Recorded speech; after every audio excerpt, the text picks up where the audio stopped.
Today we are going to look at the diagnostic technique which is called as ELISA.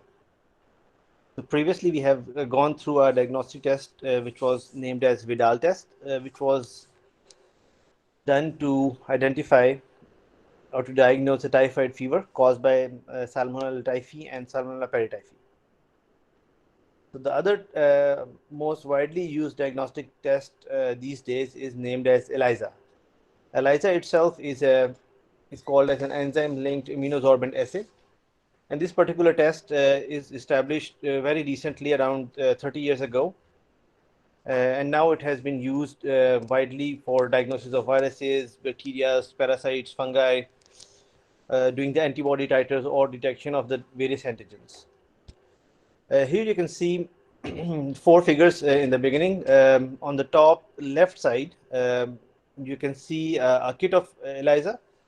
Many of the commercialized ELISA kits are available across the globe, and a typical ELISA kit involves different types of enzymes, substrates, positive or negative controls, buffers, as well as an ELISA plate which is given within the kit, जो कि आप use कर सकते हैं. If you look at the figure which is on the first slide on the right hand side on the top, this is a picture of a very standard ELISA, जो कि बहुत basic ELISA है. उसमें there is a well, flat bottom well plate use करते हैं हमेशा ELISA के लिए. Always remember, when you do ELISAs you will use a flat bottom plate which is required to attach the antigen or the antibodies. दोनों में से कोई एक चीज़ जो है वो आप उससे प्लेट को कोट करेंगे, and then you will have to add a capture antibody, secondary antibody add करते हैं, फिर उसके अंदर कोई डिटेक्शन एंटीबॉडी ऐड करते हैं जिसके साथ कोई ना कोई फ्लोरोक्रोम लगा होता है. And then we have a system. Different types के ELISA में डिफरेंट सिस्टम होते हैं. देयर इज अ सिस्टम, और यहाँ पे आपको पिंक कलर का छोटा सा फ्लोरेसेंट नजर आ रही होगी. There is a system in which you will get either a fluorescent signal or a colorimetric signal जिसमें color change हो जाए, or even in some instances you will just have no color change but still there is a minor change in optical density जो कि आप specific spectrophotometer से detect कर सकते हैं. So this is a very basic well. हर जो 96 well plate की एक well है उसके अंदर ELISA कैसे होता है ये मैं आपको दिखाऊंगा. उसकी क्या टाइप्स होती हैं वो हम देखेंगे आज, और at the end we will see कि उसकी कैलकुलेशंस कैसे करनी है, कि how would you convert the optical density into antibody titre ELISA के लिए. नीचे जो दो पिक्चर्स आपको नज़र आ रही हैं, on the left hand side you can C a picture of various colour gradients, जिसमें कुछ पर्पल कलर के हैं, कुछ येलो कलर के वेल्स हैं. So depending upon the antibody titre और द रिएक्शन कलर चेंज होता है ELISA में, और फिर आप उसका जो है वो ऑप्टिकल डेंसिटी लेते हैं और आपको रिजल्ट्स मिल जाते हैं. It was established by two Swedish scientist. 1971 में स्वीडन में दो साइंटिस्ट थे, Eva and Peter. They both of them invented the test called as ELISA. और इनके पास जो इनका मकसद था टेस्ट को डिस्कवर करने का, was to create a rapid test for the detection of viruses and hormones, कि हम ऐसी चीज़ों के अगेंस्ट एंटीबॉडीज या प्रोटेक्शन के लिए कोई ऐसे डेवलप करें जो कि हम बहुत रैपिडली उसको चेक कर सकें विद इन आवर्स, हमें बहुत लंबा कोई प्रोसीजर ना करना पड़े. So right now, if you introduce the ELISA, it is the most widely used type of amino assay. अगर आप PCR को कहेंगे कि वो बहुत यूज़ हो रहा है, बट अगर आप डायग्नोस्टिक टेस्ट के ऊपर बात करेंगे तो उसमें ELISA is one of the most widely used one जो कि यूज़ हो रहा है around the world. And it is a rapid test, within hours result आ जाता है फॉर डिटेक्शन और quantifying antibodies against viruses, bacteria and other materials और एंटीजेंस. कि आपके पास जिस तरह फॉर एग्जांपल अब कोविड की जो एंटीजन है, जो वायरस है, उसके अगेंस्ट एंटीबॉडीज अगर बनती हैं किसी में, तो उसको चेक करने के लिए आप ELISA परफॉर्म करते हैं. तो this is the basic concept. जो ELISA है उसमें क्योंकि नाम में वर्ड है एंजाइम का, so there is an enzyme system and there is an immunosorbent system. ये दो टर्म्स हैं जो बड़ी ज़रूरी हैं। जो सेकेंडरी एंटीबॉडी होती है उसके ऊपर कोई ना कोई एंजाइम लगा होता है जो कि सबस्ट्रेट को कन्वर्ट करता है। जो सबस्ट्रेट कोई अगर ब्लू कलर का है तो वो येलो में कन्वर्ट हो जाएगा, कोई येलो है तो वो किसी और कलर में कन्वर्ट हो जाएगा। And then the other system is immunosorbent. जो वर्ड इम्यूनोसॉर्बेंट हमने इसके नाम में ऐड किया है वो इसलिए ऐड किया है कि एलाइजा की प्लेट जो होती है ये एब्जॉर्बेंट प्लेट होती है। तो उसके ऊपर आप एंटीजन डालें या उसमें एंटीबॉडीज डालें, this plate can be coated with your antibody और एंटीजन ऑफ इंटरेस्ट। उस पर आप डालेंगे तो उसमें वो बाइंड कर जाएंगी और फिर उसके ऊपर आप अपनी बाकी चीज़ें ऐड करते हैं तो you will build whole layers of system linked with an enzyme, जो कि एंड पे एंजाइम होता है और वो सबस्ट्रेट को कन्वर्ट करता है। और आप उसको प्लेट को मल्टीपल टाइम्स वॉश करते रहते हैं आप मुख्तलिफ चीज़ें ऐड करके, तो आपका जो स्पेसिफिक पॉजिटिव नेगेटिव कंट्रोल और सैंपल है उसका आपके पास रिजल्ट आ जाता है। This particular test is still increasingly being used in the detection of infectious agent। जैसे कोविड का मैंने आपको बताया, उसके अलावा डेंगू की एंटीबॉडीज़ हैं, हेपेटाइटिस की है आपने सुनी होंगी। तो बहुत सारी उनके लिए ये टेस्ट यूज़ करते हैं जिसकी बहुत हाई सेंसिटिविटी पाई जाती है। It can detect with high accuracy the antibodies जो कि मौजूद है। व्हाट इज़ द प्रिंसिपल, जो एलाइजा का प्रिंसिपल क्या है कि what is the basic science behind it. It is developed for the detection of antigen और एंटीबॉडी, ये मैंने आपको पहले बताया था। And it is consist of the use of corresponding antibody or antigen in question which is firmly fixed to the solid phase। जो ELISA की plate है ना, that plate is basically called as a solid phase। वो plate जो है वो solid phase होती है और जो उसके ऊपर आप जो करस्पॉन्डिंग एंटीजन और एंटीबॉडीज बाइंड कराते हैं, इस वजह से स्ट्रक्चर को आप कहते हैं कि ये solid phase immunosorbent assay. ELISA का दूसरा नाम जो है it's also called as solid phase immunosorbent, क्योंकि एक सॉलिड सरफेस के ऊपर आप उसको बिल्ड कर रहे हैं अपने केमिकल रिएक्शन को। और जो ट्यूब्स जो यूज़ हो रही हैं, जो प्लेट का मटेरियल है वो प्लास्टिक पॉलीविनाइल प्लेट होगी या फिर पॉलीस्टीरीन ट्यूब होगी, दोनों दोनों यूज़ हो सकती हैं। प्रिंसिपल के बाकी कंपोनेंट्स में ये है कि you will add a test sample into the microtitre plate. जो 96 वाली प्लेट है उसका दूसरा नाम क्या है, माइक्रोडाटा प्लेट, क्योंकि आप हर चीज़ माइक्रोलीटर्स में ऐड कर रहे हैं and you are doing it in a very short format. 96 sample आप काफ़ी सारे सैंपल आप एक प्लेट पे यूज़ कर रहे हैं, तो इस सारे मेथड को आप माइक्रोडाटा मेथड भी कह सकते हैं। If there is a presence of antigen और एंटीबॉडी इन द सैंपल तो उसका कलर रिएक्शन जो है वो प्रोड्यूस हो जाएगा। एंटीजन एंटीबॉडी रिएक्शंस जो हैं वो आपस में बाइंड करेंगे जब दोनों में से कोई एक चीज़ जो है वो इमोबलाइज हो जाएगी। जब वो आपस में बाइंड करते हैं तो their interactions are very strong. After multiple washing they do not separate from each other once they are bound to each other. और enzyme labeled antibody is added in the reaction which will produce the color। अभी मैं आगे आपको pictures दिखाऊंगा तो आपको ज़्यादा आसानी से समझ आएगी कि ये डिफरेंट लेवल की जो चीज़ आप बिल्ड कर रहे हैं, हाउ इज़ इट डन। जो एक और इम्पोर्टेंट कंपोनेंट है जो एलाइजा का वो है एंजाइम सिस्टम। बगैर एंजाइम सिस्टम के you will not be able to see the colour और the substrate will not convert. तो इस सारे सिनेरियो में जो एंजाइम यूज़ होते हैं उनमें मोस्ट कॉमनली जो एंजाइम यूज़ होते हैं, the first one is called as horse radish peroxidase। The second most common one is called as alkaline phosphatase. ये दोनों के दोनों जो एंजाइम्स हैं ये बाइंड होते हैं स्पेसिफिक एंटीबॉडीज़ के साथ, और ये एंजाइम जो हैं वो कन्वर्ट करते हैं सबस्ट्रेट को, स्पेसिफिक सबस्ट्रेट को। For example for horse radish peroxidase और डिफरेंट peroxidase एंजाइम्स जो हैं वो उनके लिए जो सबस्ट्रेट यूज़ होता है वो है ओ फिनाइल इडीन अमीन। सो इसको PNP भी कहते हैं, dihydrochloride. So the other one is called as P nitrophenyl phosphate. और ये जो है ये अल्कलाइन फॉस्फेटेज के लिए यूज़ होते हैं। तो दोनों अगर आपने एलिजा अपना डेवलप करना है या आप लैब में कर रहे हैं, तो you have to make sure कि आप जो एंजाइम यूज़ कर रहे हैं उसके अप्रोप्रिएट सबस्ट्रेट यूज़ करें। अगर आप इसको ऑपोजिट कर लेंगे, for example if you use alkaline phosphatase with this one, it will not change color or convert the substrate into active compound.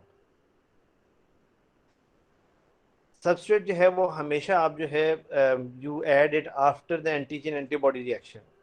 जब आपने प्राइमरी रिएक्शन कर लिया है उसके बाद आप सबस्ट्रेट ऐड करेंगे, क्योंकि सेकेंडरी एंटीबॉडी के ऊपर एंजाइम होता है और वो उसको फिर कन्वर्ट करेगा। अगर उसे पहले डाल देंगे तो उसका फायदा नहीं है, you will wash it away without any change in colour.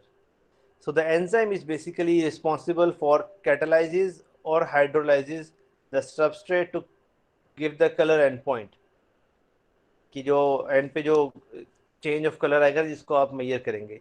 And usually it is the yellow compound और yellow colour in case of alkaline phosphatase. जिस तरह आपको सबसे पहली स्लाइड में एक है तो ब्लू से येलो में कन्वर्ट हो गया आफ्टर द रिएक्शन, तो that is alkaline phosphatase enzyme. और जैसा कि हर रिएक्शन में आपको पता होगा, जितना ज़्यादा रिएक्शन होगा उतना ज़्यादा कलर प्रोड्यूस होगा। So the intensity of the colour is proportional to the amount of antigen or antibody present in the test sample, और उसको आप एलिजा रीडर से क्वांटिफाई कर लेंगे। तो this is what is the basic principle. अब हम आते हैं डिफरेंट टाइप्स ऑफ एलिजा के लिए कौन सी सबसे ज़्यादा कॉमनली यूज या कौन सी मशहूर तरीन टाइप्स ऑफ एलिजा है जो यूज़ होते हैं। सबसे कॉमन वन जो होता है वो होता है एंटीजन डिटेक्शन एलिजा, जिसमें डायरेक्ट एलिजा और इनडायरेक्ट एलिजा दोनों आ जाते हैं। And then there are some antibody detection ELISA, जिसमें नॉन कॉम्पिटिटिव एलिजाज हैं, कॉम्पिटिटिव एलिजाज हैं और कैप्चर एलिजाज हैं। ये इनकी डिफरेंट टाइप के मेन नाम है। इसके अलावा और भी एलिजाज होते हैं, but they are specialist ELISA जो कि डिफरेंट कामों के लिए होते हैं। You can only remember the major types जो कि कॉमनली यूज होती हैं। इससे पहले कि मैं आपको इन सारे डिफरेंट टाइप के एलिजास के स्टेप समझाऊं, मैं आपको एक स्लाइड के अंदर इन तीनों को एक्सप्लेन करने की कोशिश करूंगा। And then we will look different types of pictures to understand कि डायरेक्ट कैसा होता है, इनडायरेक्ट कैसा होता है और कैप्चर कैसा होता है। लेफ्ट हैंड साइड से शुरू करते हैं। सबसे simplest ELISA is called as direct ELISA. Direct ELISA में आपने सबसे पहले अपने इम्यूनोजॉर्बेंट सरफेस जो है एलिजा के वेल की जो प्लेट है प्लास्टिक की, उसके ऊपर आपने अपना नॉन एंटीजन बाइंड कर दिया, जिसके अगेंस्ट आपने एंटीबॉडी टाइटर देखना है। And then you will have primary antibody which is link to a conjugate. ये जो है कॉन्जुगेट हम कहते हैं एंजाइम को, जो ई लिखा हुआ है ना यहाँ पे फेस बना हुआ है, this E is the enzyme which will basically chop down or hydrolyze the substrate into a colored product। जो कलर प्रोडक्ट है वो इस तरह की इन्होंने दिखाई भी है। It could be of any colour, यहाँ पे सिर्फ उसको सिंबलाइज किया हुआ है कि when the antigen will bind to an antibody you will have it in the well. आप उसके बाद वॉशिंग के स्टेप करेंगे तो वहीं पे होगी क्योंकि वो बाउंड होगी है। जब सबस्ट्रेट डालेंगे, इंक्यूबेट करेंगे, तो खास टाइम के बाद they will change the colour. The next one is called as indirect ELISA। Indirect ELISA में एक step add हो जाता है and that particular step is very important। अगर आप start कर रहे हैं with the antigen, you will have a primary antibody। जो primary antibody है that will bind to the antigen, और उस primary antibody के against आपके पास secondary antibody होती है which is conjugated with an enzyme। So that's why it is called as indirect, because you are finding the antigen through indirect way using two different antibodies। और वो जो secondary capture antibody है that will convert the substrate into a color compound using the enzyme जो उसके साथ जुड़ा हुआ है। Direct और indirect तो simple है, आराम से समझ लग जाते हैं। The next one is called as sandwich ELISA, जिसको capture ऐसे कहते हैं। इसमें आप देखें कि पहले दो एलाइजर्स में जो आपको एंटीजन आप क्वांटिफाई कर रहे थे, ढूंढ रहे थे, वो बेस पे लगी हुई थी। यहाँ पर जो है वो सेंटर में है, it is not attaching to the plate. आपके पास सबसे पहले एक कैप्चर एंटीबॉडी होगी जो कि आप प्लेट पे लगाएंगे, once the capture antibody is coated on the plate, फिर उसके बाद आप सैंपल डालेंगे जिसके अंदर एंटीजन है, तो वो एंटीजन बाइंड कर जाएगी कैप्चर एंटीबॉडी से, बिकॉज दे आर स्पेसिफिक। और फिर उसके ऊपर आप जो है वो प्राइमरी एंटीबॉडी लगाएंगे जिस तरह इनडायरेक्ट एलाइजा में थी, और उसके ऊपर सेकेंडरी एंटीबॉडी लगाएंगे और वो कॉन्जुगेट और सबस्ट्रेट को जाके कन्वर्ट करेगी। तो this in this way you are making a sandwich of this antigen with two antibody. एक एंटीबॉडी नीचे है, एक ऊपर है, और सेंटर में जो है वो antigen like a sandwich is trapped inside, और आप उसको क्वांटिफाई कर रहे हैं। तो इस मेथड को आप सैंडविच एलाइजा कहेंगे। I hope this is clear. Let's move on and I will go through the steps of each ELISA, जिससे आपको पता लगेगा। एक जो कॉमन ELISA है, बिल्कुल सिंपल डायरेक्ट ELISA जो आपके पास होता है, उसको करने के लिए क्या, what kind of steps do you require for that? Detail steps मैंने आगे आपको लिख के दिए हुए, you guys can read detail steps from there. But majorly सबसे पहले जो एक ELISA की वेल है, 96 वाल प्लेट का एक वेल है, वो यहाँ पे बनाया हुआ है। उसमें जो ये ग्रीन कलर का है, ये है एंटीजन, जो एनालेट जिसको कहते हैं, unknown antigen. Then there is a blue circle that you can see which is an enzyme, जो कि एंटीबॉडी के साथ जुड़ा हुआ है। फिर आपके पास दो तरह की एंटीबॉडीज हो सकती हैं, डायरेक्टली कॉन्जुगेटेड प्राइमरी एंटीबॉडी और कॉन्जुगेटेड सेकेंडरी एंटीबॉडी, या फिर आपके पास इवन कैप्चर एंटीबॉडीज भी हो सकती हैं अगर आपने सैंडविच करना है। तो लेट्स सी के स्टेप्स में क्या लिखा हुआ है। सबसे पहले आपने कोटिंग करनी है। The coating is performed by antigen is absorbed onto the well of ELISA plate using coating buffer. ELISA के अंदर जो सारा कुछ है वो सारा कुछ फ्लूइड मीडियम है, आपको नजर आ रहा है यहाँ पे वाटर सा और बफर सा नजर आ रहा है। It's not dry, it is the well is filled with specific buffers जो कि हेल्प करते हैं आपकी एंटीजन को की कोटिंग में, उस प्लेट को चिपकने में। तो bye the end of this lecture मैं आपको सारों की कॉम्पोजिशन भी दूंगा कि कोटिंग बफर में क्या होता है, सबस्ट्रेट में क्या होता है, और डिफरेंट वॉशिंग बफर्स में क्या होता है जो आपने वॉश करने हैं। तो I will give you the recipes for that. So once you have coated it, आपका जो एंटीजन था या एनालेट था वो आपने कोट कर लिया है, उसके ख़ास टाइम फ्रेम है, ओवरनाइट कोट करें या उसको 4 डिग्री पे कोट करें, उसकी स्टेप्स मैं आपको आगे बताऊंगा। Then you have a step which is called as a blocking step. अब आपने पहले उस पर बफर को रिमूव करके वॉश कर लेना है। You will have to do a washing and then you can do a blocking step to block the free sides in the well. कि आपकी जो 96 वाल प्लेट का वेल है उसके अंदर फ्री एरिया, फ्री साइड्स नहीं होनी चाहिए जहाँ पे नॉन स्पेसिफिक बाइंडिंग ना हो। So you will block it using fetal bovine serum or any serum that you can use that can block the free sites in the well. आपने may be आधा घंटा, उसकी भी टाइमिंग स्पेसिफाइड है, आपने उसको ब्लॉक कर लिया। Then you will have to remove the wash blocking buffer and wash the plate again. फिर आप उसके ऊपर जो है वो अपनी एंजाइम लेबल्ड एंटीबॉडी डालेंगे जो कि एंटीजन को बाइंड करेगी। For example this one antibody is conjugated with an enzyme, it will go bind to the directly to the antigen क्योंकि ये उसे स्पेसिफिक है। जब वो बाइंड कर जाएगी फिर आप उसको दोबारा से वॉश करेंगे, 2 दफ़ा 3 दफ़ा वॉश करेंगे। डिफरेंट प्रोसीजर्स हैं।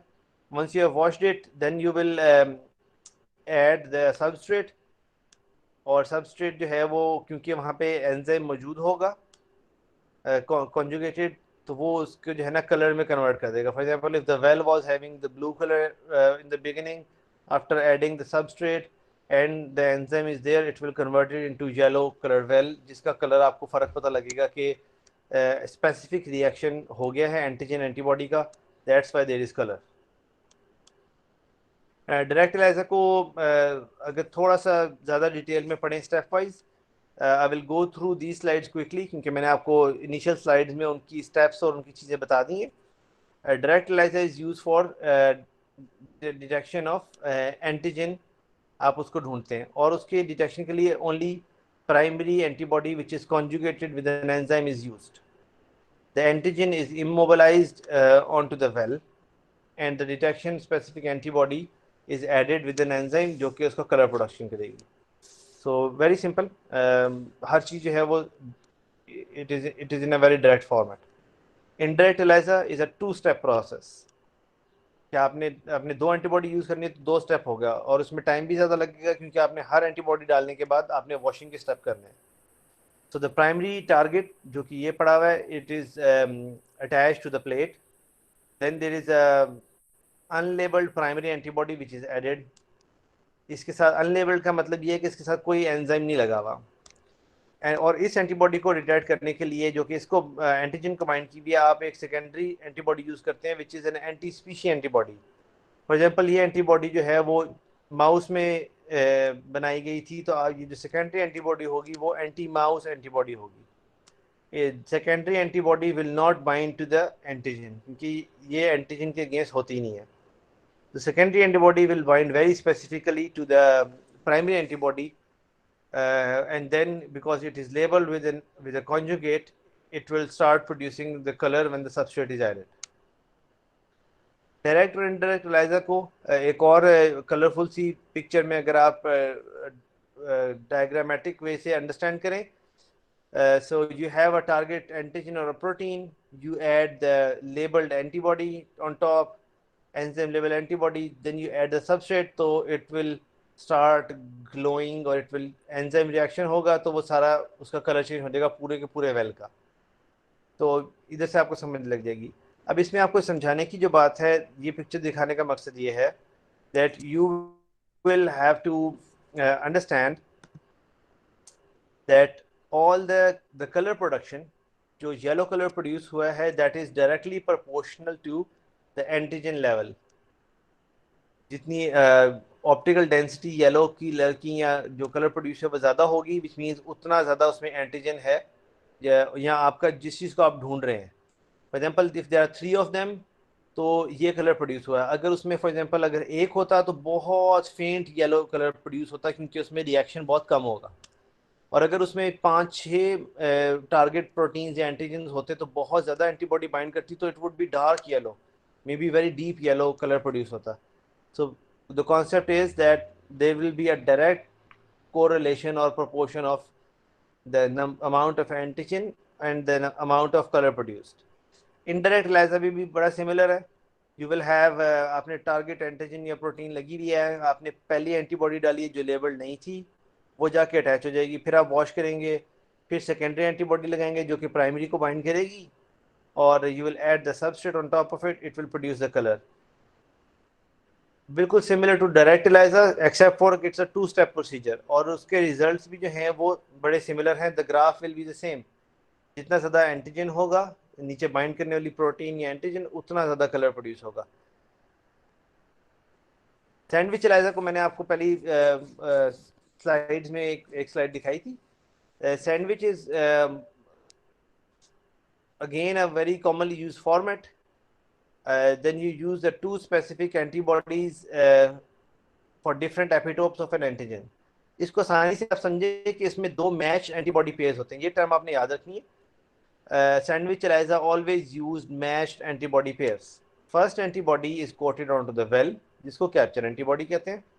See, the one at the bottom is always the capture antibody, जो कि इन द सेकंड उसके ऊपर फिर आप अपना एंटीजन आएगा या आपका सीरम सैंपल आएगा, तो दैट जो अननोन चीज़ है वो सेंटर में कैप्चर होगी, फिर उसको डिटेक्ट करने के लिए उसके ऊपर आप सेकेंडरी एंटीबॉडी डालेंगे जो कि कॉन्जुगेटेड होगी विद एन एंजाइम, और that will start producing the colour later on. अच्छा, डायरेक्ट, इनडायरेक्ट और सैंडविच ELISA तो बड़े सिंपल हैं समझने में। The next one, which is a little more complex to understand, which I am going to tell you, is called as competitive ELISA. Competitive ELISA is a little tricky to perform and to understand, but this ELISA is also called as inhibition ELISA, क्योंकि इसमें जो results हैं ना वो आपके inverse result आते हैं। जब अगर आपके पास ज़्यादा कलर है तो इसका मतलब है कम एंटीबॉडी है, और अगर कम कलर है तो मीन ज़्यादा एंटीबॉडी है। तो इसको हम समझेंगे कि why the competitive ELISA is inverse. और sample antigen competes with the reference antigen. ये दो चीज़ें आपने याद रखनी है कि कॉम्पिटिटिव ELISA के अंदर जो सैम्पल के अंदर एंटीजन है वो रेफरेंस एंटीजन के साथ कम्पीट करती है to bind with the specific amount of label antibody. पढ़ने से आपको समझ नहीं आएगा. I will show you a picture, that picture will make you understand it very easily. Okay, this is a picture that you, if you follow me closely, then you will be able to understand it very nicely. सबसे पहले आपने देखना था कि you will have the sample. जो आपके पास sample है, एक सैंपल है जिसके अंदर बहुत ज़्यादा एंटीबॉडीज हैं, एक में जो है वो बिल्कुल भी नहीं है या कम एंटीबॉडीज हैं. You will have an antigen which is already bound to the plate. जो आपका वेल है उसके अंदर लगी हुई है. आप उसके अंदर सैंपल्स ऐड करेंगे. फॉर एग्जांपल एक पेशेंट का सैंपल है, उसमें फॉर एग्जांपल 3 एंटीबॉडीज थी तो आपने डाला है, तो उसमें से 2 जो है वो कैप्चर हो गई हैं. एक पेशेंट है जो कि नेगेटिव पेशेंट है, जिसके अंदर एंटीबॉडीज है ही नहीं, तो वहाँ पे कुछ भी चीज़ बाइंड नहीं की. You added the sample, you washed it, तो वहाँ पे कुछ भी बाइंड नहीं किया क्योंकि उसमें एंटीबॉडीज थी नहीं. यहाँ तक अगर आपको बात समझ लगी है तो you will add a conjugate, जो कि आप ऐड करेंगे, जो कि नॉन कॉन्जुगेट होगा. द कॉन्जुगेट विल, जो ऊपर वाला सिनेरियो है जिसमें पेशेंट में बहुत एंटीबॉडीज थी, the conjugate will have only like 1 epitope of antigen which is free to bind, क्योंकि बाकी जगहों पे जो है वो पेशेंट की एंटीबॉडीज जो है वो बाइंड कर गई हैं. जबकि इन द कॉन्ट्रेरी अगर आप नेगेटिव सैंपल को देखेंगे तो वहाँ पे कुछ भी बाइंड नहीं किया था क्योंकि पेशेंट में एंटीबॉडीज नहीं थी. They will have all the free tops, जो एंटीजन की जो बाइंडिंग साइट हैं वो फ्री होंगी. तो आपका जो नॉन कॉन्जुगेट है, जो कि आपको पता है कि उसके साथ सब एंजाइम बाइंड हुआ हुआ है, वो बहुत ज़्यादा बाइंड करेगा. It will bind to all of the sites क्योंकि उसके लिए सारी अवेलेबल हैं. In that way the difference between both, दोनों में फ़र्क क्या हुआ? दोनों में फ़र्क ये हुआ कि जब आप उसको वॉशिंग करके सबस्ट्रेट ऐड करेंगे, for example if you are this green colour is a substrate, you will add the substrate. यहाँ पर जो है, जहाँ पे बहुत ज़्यादा एंटीबॉडीज थी, ऊपर वाली जो पॉजिटिव सैंपल है, वहाँ पे कम कलर प्रोड्यूस होगा. That will be light blue और क्लियर, या जिसको आप अगर दूसरी ज़बान में कहें तो लाइट येलो सा कलर आएगा, क्योंकि वहाँ पे जो एंटीजन वाली कॉन्जुगेटेड जो एंटीबॉडी थी वो कम होगी. जबकि इन द कॉन्ट्री जो नेगेटिव सैंपल था, वहाँ पे सारी की सारी साइट्स फ्री थी. आपका जो नॉन कॉन्जुगेट है with enzyme, it will bind a lot. When you add the substrate, it will convert all the substrate into many colors. In that way the negative sample will have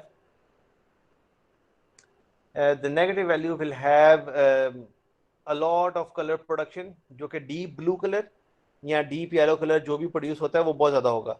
so competitive analysis में results are inversely proportional. ये जो चीज़ आपको समझानी थी कि वो inversely proportional होंगे. And then you will add the stop solution and then read the optical density.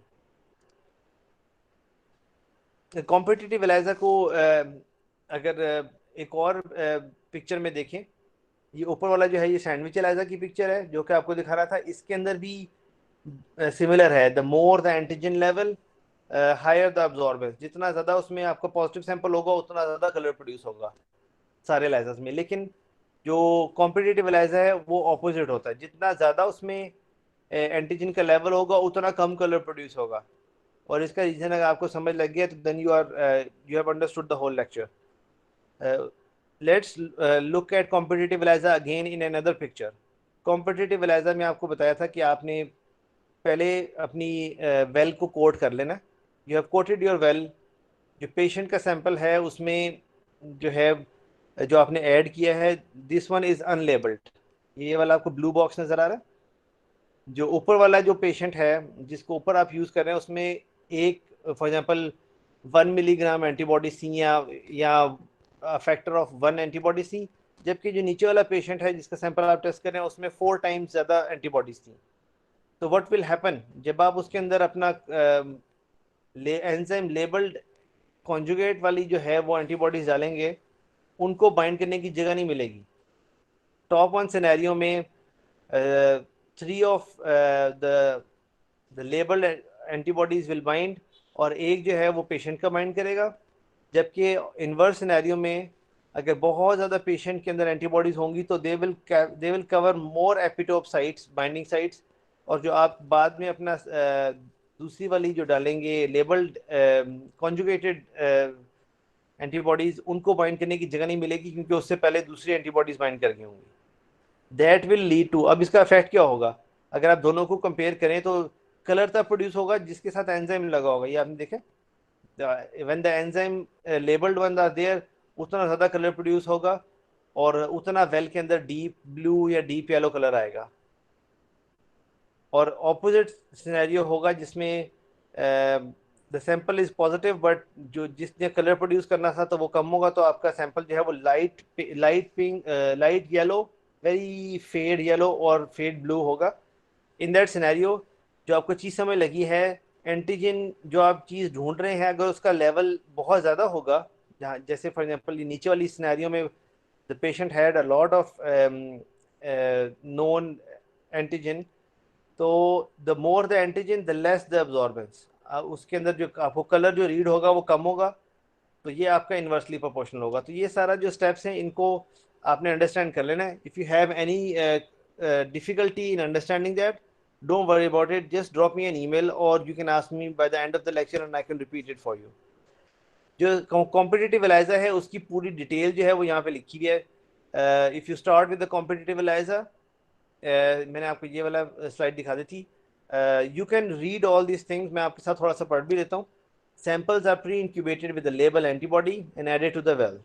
Depending upon the amount of antigen in the sample, more or less free antibodies will be available to bind to the reference antigen. This means more antigen in the sample, the less reference antigen will be detected and weaker the signal. और समझने की बात क्या है, जितना ज़्यादा positive sample होगा उतना कम रिजल्ट आएगा, जितना नेगेटिव सैंपल होगा उतना पॉजिटिव रिजल्ट आएगा। So the results are inversely proportional in the competitive ELISA. और इसकी और डिटेल्स जो है यहाँ पे लिखी हुई हैं, ये पिक्चर मैंने आपसे डिस्कस कर ली है, ये वाली भी डिस्कस कर ली है। Let me give you the composition of different buffers. Analyser के अंदर जो जितने आपने रीजेंट्स यूज़ करने हैं, जो कोटिंग बफर मैंने आपको बताया था ना स्टार्ट में, जो आपने whatever you are using, ये जो शुरू में बफर डला हुआ है ना जिसमें ये एंटीबॉडी बाइंड की हुई है, ये आपको नज़र आ रही है, इस बफर को क्या कहते हैं? This buffer is called as bicarbonate carbonate coating buffer. और एंटीजन और antibody should be diluted in the coating buffer to immobilize them. इसमें ये सारा केमिकल रिएक्शन होता है जिसकी वजह से ये बाइंड करते हैं। Then you will require PBS for buffer saline, उसके बनाने की कॉम्पोजिशन लिखी हुई है, ये आपको अपनी एंटीबॉडीज को डिल्यूट करने में या सैंपल डिल्यूट करने में काम आ जाएगा। देन शुरू में मैंने आपको बताया था कि एक ब्लॉकिंग स्टेप होता है जिसमें हम ब्लॉकिंग करते हैं to avoid the free binding site या नॉन स्पेसिफिक बाइंडिंग। ब्लॉकिंग के लिए आप काफ़ी सारी चीज़ें यूज़ कर सकते हैं। The most common one is called as 1% bovine serum albumin, BSA। then you can use some other kind of serum, non-fat dairy milk, you can use casein, gelatin, और इन सारों को आप परसेंटेज जो प्रिपेयर करेंगे वो PBS के साथ करेंगे। इन बिटवीन ईच स्टेप, जो ये सारे स्टेप्स आपको दिखाए थे ना, फॉर एग्जांपल जब भी आप सैंपल डालेंगे हर स्टेप के बीच में वॉशिंग का स्टेप आता है बार बार, so you will require a lot of washing.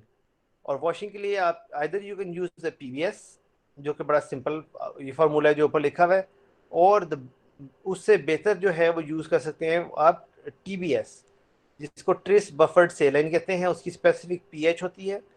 And you can add in TBS you can add 0.05% 2 in 20। 2 in 20 क्यों ऐड करेंगे? 2 in 20 is a detergent and it will remove any non-specific antibodies or antigen which are bound without any specific reaction to the well। अगर कोई antibody फालतू की फिर रही है जिसको स्पेसिफिक बाइंड नहीं किया तो ये उसको फटाफट रिमूव करने में आसानी करेगा। and then you can have antibody dilution buffer. बहुत सारी एंटीबॉडीज होती हैं वो स्टॉक सोल्यूशन में आती हैं, जिसको आप कहते हैं 10 टाइम्स स्टॉक सोल्यूशन, तो आप उसको 1 टाइम में कन्वर्ट करना होता है। आपने केम में पढ़े होंगे 1x सोल्यूशन और 5x सोल्यूशन, तो उसको आपने कैसे डिल्यूट करना है? You will dilute the antibodies in the blocking solution. जो आपने ये ब्लॉकिंग का सोल्यूशन बनाया है ना 1% BSA और सीरम, आपने हमेशा अपनी एंटीबॉडीज को उसमें ब्लॉकिंग सोल्यूशन में बाइंड करना है। और इसका फ़ायदा क्या होगा? That will reduce the non specific binding. आपका जो एंटीबॉडीज़ हैं वो नॉन स्पेसिफिकली बाइंड नहीं करेंगी। The next various buffers. जो कि आपको यहाँ पे नज़र आ रहे हैं। स्टार्टिंग में मैंने आपको उनका कलर बताया था कि कौन सा किस कलर का प्रोड्यूस होगा। तो ऑलवेज रिमेंबर इनिशियली जब आप स्टार्ट करेंगे, जो आप बफर जो सबस्ट्रेट आप डालते हैं वो कलरलेस होता है। उसका इनिशियल कलर बहुत कम सिनेरियो है जिसमें कलर होगा, लेकिन usually it is colourless. And after degradation by an enzyme, it should convert into a solid, strong color or a fluorescent light. इस सारे सिनेरियो में मुख्तलिफ कलर के मुख्तलिफ टाइप के एंजाइम लिखे हुए हैं, उनका सबस्ट्रेट लिखा हुआ है, what is the chromogen that is produced and how what is the stopping solution. Usually stopping solution जो होते हैं वो एसिड होते हैं या बेस होते हैं। स्ट्रॉन्ग एसिड होते हैं, 1 मोलर एसिड है और या 1 मोलर बेस है, उसको आप ऐड करेंगे तो उसका कलर वहीं पे फिक्स हो जाता है। So you just need to remember these two. Don't remember the chromogen, but you should remember alkaline phosphatase has a substrate which is called as PNPP, or horseradish peroxidase has a substrate which is called as H2O2. तो इस तरह की चीज़ों पे आपकी नज़र होनी चाहिए। अब मैंने आपको जितना सारा एलाइजा का डिटेल्स बता दी है, नेक्स्ट फ्यू स्लाइड जो हैं उसमें एलाइजा का प्रोटोकॉल लिखा हुआ है। द प्रोटोकॉल इटसेल्फ इज, जो आप ओपन करके लैब में खड़े हो जाए ना प्रिंट करके, you can follow these lines. क्या आपने कितने माइक्रोग्राम डालना है, कितनी देर इंक्यूबेट करना है, उसकी प्रिकॉशनरी स्टेप सारे इसमें लिखे हुए हैं। I will not read it with you in the class, but I would invite you to read it by yourself in your time when you're revising the lecture. And you are most welcome to write me an email or ask me in the next class अगर आपको कुछ चीज़ समझ नहीं आती। ELISA के अगर आप may be आप लोगों ने पहले परफॉर्म किया हो, अगर आप लोगों ने पहले एलाइजा नहीं किया हुआ तो एलाइजा रिक्वायर्स 96 वेल प्लेट। एक यहाँ पे रेजरवॉयर होता है एलाइजा का जिसके अंदर आप फ्लूइड फिल करते हैं। ELISA is very easy if you perform it with a multi channel pipette, और बेहतर है कि अगर आपके पास 8 चैनल या 12 चैनल पाइपेट हो ताकि आप सारी की सारी वेल्स में इकट्ठी चीज़ें ऐड कर सकें। then the ELISA has a lot of washing, so you have some squeeze bottles जिसे आप ELISA की washing कर सकते हैं wash buffer के साथ, but usually it is very time consuming if you are using it with hand, अगर आप manual washing कर रहे हैं। फिर ELISA के different steps हैं जो कि यहाँ पे लिखे हुए हैं कि आपने कितनी देर इंक्यूबेट करना है, कितना कोटिंग बफर डालना है, how will you flick it, उसकी जो माइक्रो डिटेल्स है ना वो लिखी हुई है। There is another visual step जो कि आपको नजर आएगा कि आपने कैसे रिजर्वायर के अंदर से you will take up the washing solution और stop solution and then you will dispense it into the 12 well using specific care कि आप हर वेल को प्रॉपरली यूज़ करें। Do not mix the wells या रोज जो कि आपने यूज़ करनी है। ब्लॉकिंग के स्टेप की डिटेल लिखी हुई है। You have some detail about the blocking step जिसमें मोस्ट कॉमनली 2 घंटे करते हैं या फिर रात को ओवरनाइट भी ब्लॉक कर सकते हैं। Then you will incubate with the primary antibody 100 microlitre डालें, 50 डालें। हर प्रोटोकॉल की किट का डिफरेंट, एलाइजा का किट का डिफरेंट प्रोटोकॉल होता है। 2 घंटे यूजली लोग इंक्यूबेट करते हैं रूम टेम्परेचर पे, फिर 4 दफ़ा वॉश उसे कर लेते हैं। तो देन वॉशिंग के अंदर मैं आपको एक और चीज़ दिखाऊंगा कि manual washing is a time consuming thing, बहुत टाइम लगता है। There is a automatic plate washer for ELISA which is supplied. उसके अंदर आप अपनी एलाइजा की प्लेट यहाँ पे रख देते हैं, डिफरेंट वॉश सोल्यूशन उसके साइडों पे पड़े होते हैं, और this machine can wash may be 100 ELISA plates in an hour. बहुत स्पीड से ये एलाइजा प्लेट्स वॉश करती है। इसका फ़ायदा क्या होता है यूज़ करने का? The machine is a robotic stuff. It will not miss a well or a row while washing, कि वो सारों को सीरियली आप उसे प्रोग्राम कर दें तो वो प्रॉपरली वॉश करेगी, वो कोई वेल या रो मिस नहीं करेगी। ह्यूमन एरर हो सकती है कि आपने कोई मैनुअली करते हुए आप कोई मिस कर जाएं। Then you will add 100 microlitre of substrate incubated and then you will add 100 microlitre of stop solution. फिर आप उसको ऑप्टिकल डेंसिटी रीड करेंगे। डिफरेंट टाइप के ऑप्टिकल डेंसिटीज बनती हैं। 1 मिनट के अंदर कलर कुछ और प्रोड्यूस होगा। For example if you look at this row, 1 minute में उसका कलर कम प्रोड्यूस हुआ है। After 10 minutes of incubation colour strong होना शुरू हो गया है।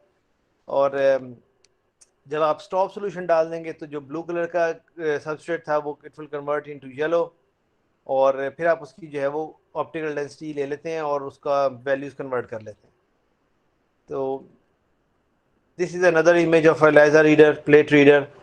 जब आपने एलाइजा वॉशर डिफरेंट चीज़ थी, this is a different machine जो कि वॉशिंग के लिए यूज़ होती है। This is a called as ELISA plate reader. जब आपका फाइनल आपने स्टॉप सोल्यूशन डाल दिया है, आपकी येलो कलर आ गए, टाइम पूरा हो गया इंक्यूबेशन का, आप अपनी प्लेट को प्लेट रीडर में रखेंगे, यहाँ से उसकी ऑप्टिकल डेंसिटी सेट करेंगे, प्रोग्राम सेट करेंगे और it will read the plate and it will give you the absorbance. उसकी वैल्यूज़ आपके पास आ जाएंगी। और वैल्यूज़ का आपने क्या करना है, जो आपके पास ऑप्टिकल डेंसिटी की वैल्यूज़ आएंगी, you will have to prepare a standard curve. आपने उसका स्टैंडर्ड कर्व बनाना है ऑन द एक्सेल शीट। और यूजली आजकल एलाइजा की जो मशीनें हैं वो खुद से भी कैलकुलेट करके आपको दे देती हैं। और फिर उस पे आप जब आप स्टैंडर्ड कर्व को प्लॉट करेंगे तो फिर आप अननोन सैंपल की जो है वो वैल्यूज़ आप डिटेक्ट कर सकते हैं। यहाँ तक जो था, these are the ELISA procedures. there are a couple of slides which are shown for ELISA plate reader. Only 10-12 slides are there. How would you calculate? अब कैलकुलेशन की जो स्टोरी है वो टोटली डिफरेंट है। ELISA परफॉर्म करना है a different technique, ELISA calculate करना है a different technique. ELISA calculate करने के लिए कुछ फिगर्स हैं। सबसे पहले इस वाली फिगर को देख लें जो नीचे आई हुई है। You will gate optical density in very small numbers like 0.172, 0.3, sometimes 2.3। तो इस तरह के नंबर आएंगे जो जिनको आप ऑप्टिकल डेंसिटी कहते हैं। ऑप्टिकल डेंसिटी को आपने कन्वर्ट करना है इनटू पिकोग्राम पर ml और एंटीबॉडी के टाइटर्स या प्रोटीन की कंसंट्रेशन में आपने कन्वर्ट करना है। तो उसको कैसे करेंगे, उसकी एग्जांपल जो है, फॉर एग्जांपल अगर आप if you are running an competitive ELISA for T4 thyroxine, जो थायराइड हार्मोन होता है, उसके लिए अगर आप कर रहे हैं, I am just giving an example. Invitrogen की किट है जो आपने यूज़ की है, और उसको कैसे आप उसको डिल्यूट करेंगे। हर एलाइजा किट के अंदर आपने यूज़ करना होता है, there is a thing which is called as standard. ये शुरू वाली स्लाइड में टॉप राइट साइड पे देखें, राइट साइड की सबसे ऊपर वाली जो स्लाइड है लोगों के साथ, उसमें देखें दो रोज जो है वो रेड कलर की हैं, बाकी सारी ब्लू हैं, और दो वेल जो है वो वाइट है, और यहाँ पर भी दो दो जो है वो पिंक है। इसमें क्या है, ये जो ऊपर वाले दो हैं ये पॉजिटिव कंट्रोल हैं जो पिंक कलर के हैं। जो वाइट इस साइड पर हैं, if you are following my arrow head, अगर आपको नज़र आ रहा होगा, तो जो ये हैं ये नेगेटिव कंट्रोल हैं। जो रेड कलर की दो रोज है ना जो आपको नजर आ रही हैं, these wells are called as standard curve, जो आपने स्टैंडर्ड रन किया होता है। क्योंकि एलाइजा के टाइटर्स को कंपेयर करने के लिए you always have to run a standard और a known amount of antigen, जिसकी बेस पे आप उसके रिजल्ट को कैलकुलेट करेंगे। तो इन दैट सिनेरियो आप स्टैंडर्ड को कैसे कैलकुलेट करते हैं, ये मैं आपको अभी करके दिखाता हूँ। फॉर एग्जांपल आपके पास स्टैंडर्ड जो किट में आया है दैट इज़ 50 नैनोग्राम पर ml। थायराइड हार्मोन का अगर एलाइजा कर रहे हैं तो उसका 50 माइक्रोग्राम नैनोग्राम पर ml स्टैंडर्ड 1 है। आपने उसको डिल्यूट करना है। You will prepare the tubes, आपने या एलाइजा की जो वेल्स हैं उनको भी आप ट्यूब्स कह सकते हैं। उसमें आपने पहली वाली में 190 माइक्रोलीटर डालेंगे, बाकी सब में 100 ऐड कर देंगे, and then you will add the 10 microlitre of the standard into the first well.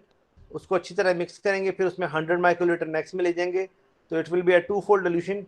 50 nanogram पर ml वाला जो स्टैंडर्ड है वो 25 पे आ जाएगा, फिर एक और उसको सीरियल डिल्यूट करेंगे 100 microlitre, that will go down to 12.5। और आपने अपनी दूसरी भी लैब्स में सीरियल डिल्यूशन सीखी होगी, तो you will keep on doing the serial dilution and your concentration of the standard curve will fall in a very linear manner। इन्होंने जो है वो आपको ऑप्टिकल डेंसिटीज और स्टैंडर्ड की जो है वो डिटेल जो किट आप यूज़ करते हैं उसमें आपके पास इस तरह की बेसिक इंफॉर्मेशन आ जाती है, ऑटोमेटिकली आ जाती है। और this is a journal plate plan. यहाँ पे आपने स्टैंडर्ड को रन किया हुआ है। स्टैंडर्ड को यूजली आप डुप्लीकेट में रन करते हैं, क्योंकि पूरी प्लेट का जो रिजल्ट है, जो पूरा जो आपने जो 70-80 सैंपल्स आपने चलाए ना, उनका इंटरप्रिटेशन, उनको अंडरस्टैंड करने का जो बेनिफिट है वो सारा का सारा स्टैंडर्ड पे डिपेंड करता है. So if you are running a very good dilution of your standard, you will get a very good result of your samples. अब उसको देखना कैसे है कि जो स्टैंडर्ड की कंसंट्रेशन है वो आप प्लॉट करेंगे एक्सेल शीट पे, तो आपको पता होगा कि मेरे इस वेल में जो है वो कितना नैनोग्राम स्टैंडर्ड है, उसकी ऑप्टिकल डेंसिटी क्या आई है जो रीड हुई है. तो आप उसका जो है ना वो एक स्पेसिफिक कंसंट्रेशन का कर्व निकाल लेते हैं, and that curve we can use to plot the values of unknown samples. ये अगेन एक और डायग्राम है स्टैंडर्ड कर्व की डिल्यूशन की. You guys can have a look at it. It's very similar to the previous one. Her ELISA की जो आपको optical density आती है उसके करने के बाद थोड़ी सी उसमें जो है वो करेक्शंस आनी होती हैं. What sort of corrections do you require for your ELISA? सबसे पहले आपके पास स्टैंडर्ड की कंसंट्रेशन है. फॉर एग्जांपल स्टैंडर्ड 1 to 7 आपके पास है, आपको पता है क्या कंसंट्रेशन है. Then you have some unknown concentration sample 1 2 3. आपने उसकी दो दफ़ा ऑप्टिकल डेंसिटी ली है, डुप्लीकेट में सैंपल रन किए हैं, तो आपके पास उनकी दो वैल्यूज़ आ गई हैं दोनों की. ठीक हो गया. पहला स्टेप आपने ये करना है, आपने उनकी एवरेज ले लेनी है. जो आपका जो एवरेज है ना वो आपने ले लेनी है, इसकी और इसकी दोनों ऑप्टिकल डेंसिटीज़ की, and you will get an average of the sample जो कि आपने रन किया है. Once you get the average, आपने नेक्स्ट स्टेप जो है वो आपने करेक्शन करनी है एलाइजा की. And why do you need to run the correction? because the optical density average, ये वाली एवरेज निकली है 0.174. This is an average of a blank well. ऐसा वेल जिसके अंदर कुछ भी नहीं है, वो खाली वेल है. खाली वेल की जो ऑप्टिकल डेंसिटी है उसको आपने सब्सट्रैक्ट कर देना, उसको निकाल देना है बाकी सारे के सारे जो आपके पास सैंपल्स हैं उनकी वैल्यू से. विच मीन्स कि वो बैकग्राउंड ऑप्टिकल डेंसिटी है. It is not the real sample optical density, but it is of a plate. जो प्लास्टिक की ऑप्टिकल डेंसिटी है ना वो उसमें आ रही है. तो आपने वो एम्प्टी वेल की जो ब्लैंक की जो करेक्शन है वो आपने इसमें से करेक्ट कर लेनी है. आपके पास अब जो नंबर्स आ गए, ये these are the numbers that you are gonna use. ELISA को रन करने के लिए there is a thing which is called as standard curve, जो कि 4 पैरामीटर एल्गोरिथम पे डिपेंड करता है. And once you subtract the background from all the data points, you will plot it using an Excel sheet and take into account the dilution factors. अगर आपने अपने samples को जब आपने स्टार्ट किया है सीरम सैंपल को, अगर आपने उनको 50% डिल्यूट किया है, 10% डिल्यूट किया है, या प्योर चलाए हैं, दोनों सिनेरियो में आपके पास सैंपल की जो डिल्यूशन का जो डिटेल्स हैं वो होनी चाहिए. And then you will calculate the average. जिस तरह मैंने आपको पीछे दिखाया, अपना डबल वेल रन किए में तो आप एवरेज लेंगे. You will calculate the standard deviation and C V value. C V value is the critical value. और जो सी वी वैल्यू कैसे आप कैलकुलेट करते हैं ये मैं आपको बताता हूँ. This is how you perform it. There is a term which is called as linear curve fit of the ELISA samples. आप ये बड़े आराम से एक्सेल शीट में बना सकते हैं. It is not complicated. You have the absorbance of the wells. You have the absorbance, corrected absorbance जो कि आपके पास आई है, and then you will have to plot it on a graph. अब लीनियर कर्व फिट कैसे करते हैं, इसकी जो मुख्तलिफ स्टेप्स हैं एक्सेल पे, that I have linked a YouTube video for that. Once you click on the YouTube video, you will get step by step very nicely explain कि आपने कैसे उसको लीनियर कर्व फिट करना है अपने डेटा के ऊपर. तो I will encourage you to go have a look at it. आखिर में जो आखिरी स्लाइड है उसमें मैं आपको दिखा सकता हूँ कि there are some various types of chemical bond जो कि प्लेट में बनते हैं. एलाइजा की वेल के अंदर आपको पूछे कि how the antigen is bound to the ELISA plate, you can give them the reply that there is some either there is physical adsorption or there is covalent bonding. जो कि they can be physical absorbance के अंदर जो है वो wander hall forces भी हो सकती हैं, हाइड्रोजन बॉन्डिंग भी हो सकती है, आयोनिक इंटरेक्शंस भी हो सकते हैं. So the antigen is bound to the ELISA wall covalently in a very strong manner. और ब्लॉकिंग और अनब्लॉकिंग की अगर मैं आपको एक स्लाइड दिखाऊं एंड पे, why the blocking is important. Blocking is important because आप सीरम से अगर आपने प्लेट को ब्लॉक नहीं किया हुआ तो ये आपका 1 2 और 3 जो ग्रीन कलर की एंटीबॉडीज लगी हुई है ना सैंडविच एलाइजा में, वो एंटीजन को बाइंड कर रही हैं और वो उनका रिजल्ट आ रहा है. लेकिन आपने जो कंजुगेट वाली या रेड स्पॉट वाली एंटीबॉडीज डाली हैं उनको कलर प्रोड्यूस करने के लिए, they will bind to the empty spaces जो कि plate में मौजूद हैं in between the original antibodies, और वो नॉन स्पेसिफिक बाइंडिंग होगी। ये जो ऊपर आपको स्पेसिफिक बाइंडिंग लिखा हुआ नजर आ रहा है ना, वो ग्रीन वाले के ऊपर लगे हुए बिल्कुल स्पेसिफिकली। जो नीचे जो ये जाके चिपक गया ना प्लेट पे, ये नॉन स्पेसिफिक बाइंडिंग है। इसको अवॉइड करने के लिए you will add the serum. ये जो ब्लू कलर के बबल्स नजर आ रहे हैं ना आपको, this could be casein, gelatin और BSA और any other serum that can be use. उससे ये होगा कि आपकी नॉन स्पेसिफिक जो साइट्स हैं वो ब्लॉक हो जाएंगी, and then only the specific binding can be seen. I hope it's very clear. You guys can look at these two links which I have provided. Feel very free to write me an email anytime, and I will be very happy to respond to you with your questions and queries. If you have no further questions, kindly mark your attendance in the chat box, and whoever marks the attendance can leave the lecture room. Thank you very much for your time and your patience.